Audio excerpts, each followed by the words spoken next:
एक बहन घर पे रोटी बना रही होती है। वो घर पे रोटी बनाते वक्त रोटी के अंदर कुछ कील डाल देती है। वो इधर उधर देखती है कि कोई नहीं आ रहा है, तो चलो मैं झटपट इसके अंदर कील डाल के इस रोटी को सेक देती हूँ। उसने पहले से ही बंदोबस्त कर रखा होता है। कीलों को ढकने के लिए उसने एक रोटी और मली हुई होती है। वो उसके ऊपर दूसरी रोटी अच्छे से चिपकाती है और इसे सेकने के लिए बस गैस के ऊपर डाल देती है। लेकिन वो साथ में ये भी देखती है कि कहीं मुझे काम करता हुआ कोई देख ना ले। इतने में उसका भाई और भाभी अंदर बैठे हुए इंतज़ार कर रहे होते हैं कि कब तक रोटी आएगी और वो कब खाएंगे।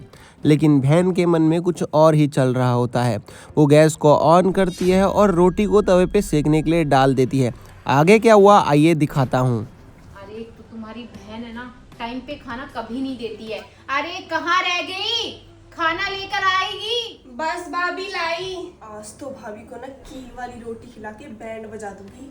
बहुत बोलती थी काम नहीं करती ना, आज बताती हूँ भाभी को।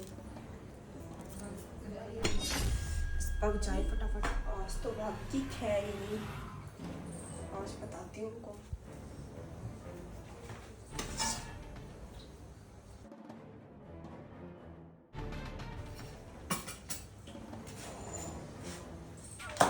रोटी सिक गई और कील भाभी के मुंह में।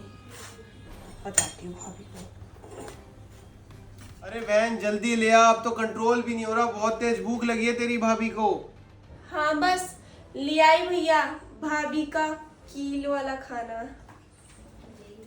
ये लो भाभी आपका खाना। अरे देखा मेरी बहन कितनी होनहार है, ले ही आई तेरे लिए। ले खा ले खाना। क्या खा लूं?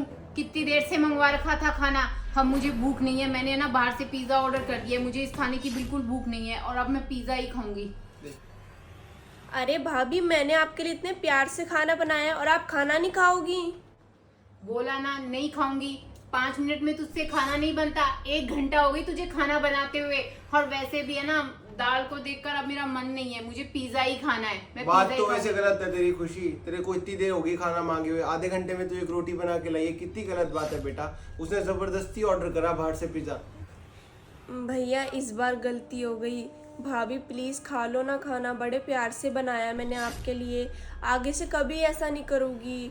और वैसे भी ये खाना ना वेस्ट जाएगा, इसलिए प्लीज़ भाभी आप खा लो ना ये खाना। नहीं खाऊंगी मतलब नहीं खाऊंगी, समझ में नहीं आता तेरे को? कोई बात नहीं सौम्या, अगर तू मेरी बहन का बनाया हुआ खाना नहीं खाओगी तो मैं खाऊंगा मेरी बहन का खाना बनाया हुआ। इतने प्यार से बना के लाई है, छोटी है, लेट हो गई तो क्या हो गया, मैं खा लेता हूँ। अरे नहीं नहीं भैया, आप कैसे खा लोगे? ये तो मैं भाभी के लिए बना के लाई हूँ ना, आपके लिए मैं दूसरा बना लाती हूँ। अरे नहीं बहन, मैं ही खा लूंगा, तेरी भाभी नहीं खा रही तो अरे क्या। नहीं भैया, बोला ना कि आप ही नहीं खाओ। छोटी बोला ना मैं खा रहा हूँ। ये क्या छोटी? अरे ये खाने में खील, रोटी में कील कैसे आ गई छोटी? अरे इसमें तो ढेर सारी कीलों की आवाज आ रही है। वो देख छोटी, तूने ये कैसा खाना बनाया अपनी भाभी के लिए? इसमें तो ढेर सारी कीले हैं। अब समझ में आया तुम्हारी बहन मेरे साथ ऐसे क्यों कर रही है। अब समझ में आया तुम्हारी बहन मुझे बार बार यही खाना खाने के लिए क्यों कह रही थी, क्योंकि इसने कारनामे कर रखे थे इसमें। क्यों करती हो ये सब? तुम क्या चाहती हो तुम मुझसे? तूने ऐसा क्यों करा बता।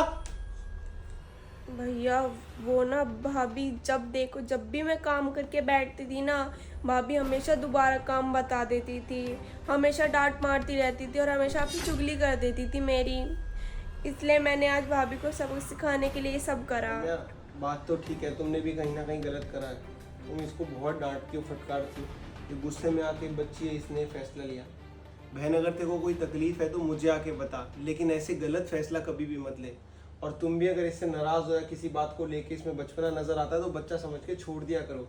घर परिवार तो ऐसे चलते हैं, एक दूसरे की गलतियों को खत्म करके, ना कि एक दूसरे की गलतियों को बढ़ावा देके। तू अपनी भाभी से सॉरी मांग ये कील के कारनामे के लिए, और तुमने जो इसको डांटा फटकारा है पिछले दिनों में, तुम भी इससे माफी मांगो। आप भी अपनों से माफी मांग लो और उनके साथ बातें करो। परिवार में लड़ाई करके कुछ नहीं रखा।